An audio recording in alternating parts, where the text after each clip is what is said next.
So this Nigerian lady got married to a Mzungu and later on joined him in the UK. And when he got to the UK, things took a very dark turn. This guy became physically and mentally abusive. He would, physically assault her and call her sorts of names, call her, the B word, say that her hands look like a monkey and all of that. You can go and find all of this on her page. Uh, because she shared her story on there, and she also goes ahead to say that this guy had met her entire family, but she had never met a single person from his family. And actually, this is where the red flags start for me. I mean, why would you get married to somebody and you've never met any of his family members? Well, I understand like meeting. What about like talking to them? You've never seen, he's never shown you any of his family members. Like, why are you getting married to this kind of person in the first place? Well, right now, I'm not here to throw blame or what, but sometimes the red flags are there from the beginning. Before you talk about marriage, I should be in position to maybe know your family members, your friends. Yes, I understand like there's some guys that are gonna come, or the guys that you're going to meet on the dating apps that are gonna tell you, I'm not in talking terms with my siblings, my family. I don't talk to my family. That those are red flags to me. Like, what is it that you've done to your family, or what is it that your family has done to you that you don't even have one person that you keep in contact with, from your entire family? So him not showing you any of his family members is a red flag. So she says that this guy was calling her, a Dambi, and saying that she was too dark and stuff like that, Nigerian scammer, blah blah blah. And he was saying that she's so dumb that his kids are way, brighter than her. That means this guy had kids too. So he didn't even show you a single pic of his kids or anything like that.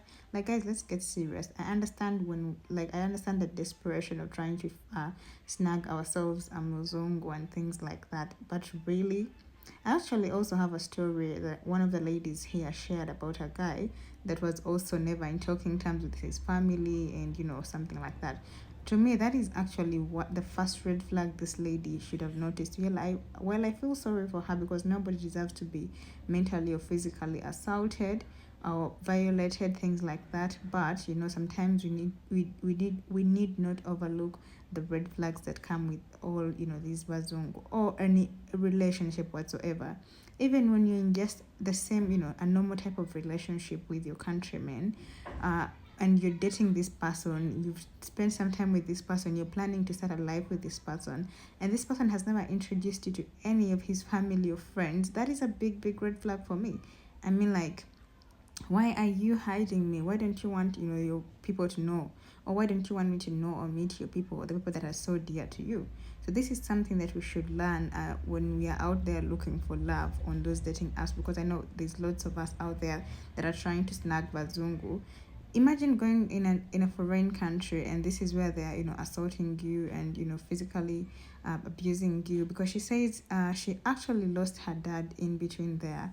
And despite the fact that this she had lost her dad, and this guy knew that she had lost her dad, he still continued physically violating her, physically assaulting her. So this guy had no empathy. It's like he took her to the UK, just to feel good about himself and things like that. He didn't love her at all. He just loved the idea, of being with a black woman. And after having the experience of that, and everything was he had experienced everything, he felt like there's no more need of pretending, because she was like, she endured this for some time, and when she couldn't endure that anymore, she moved out. And just, I think, 2 weeks after she's moved out, the guy filed for a divorce. This shows that this guy was no longer interested in that fantasy, because I think he had a fantasy of what life would be like with him having a black woman. And when that happened and he took his time experimenting, he felt like enough is enough. I don't have to pretend anymore. And he had to show his true colors. So she also goes ahead and mentions that this guy was from East Europe, so that means he wasn't British or anything like that. So guys, this is something that we shouldn't overlook anyway, because anyway, violence comes from anywhere. Violence comes from any person. The country does not matter. It could be your fellow Ugandan man, your fellow Kenyan, any man can become violent. Just do not overlook the red flags just because you think, okay, maybe he's gonna change or stuff like that. Because this is how these red flags begin developing into something very big, you know. Anyway, good luck out there.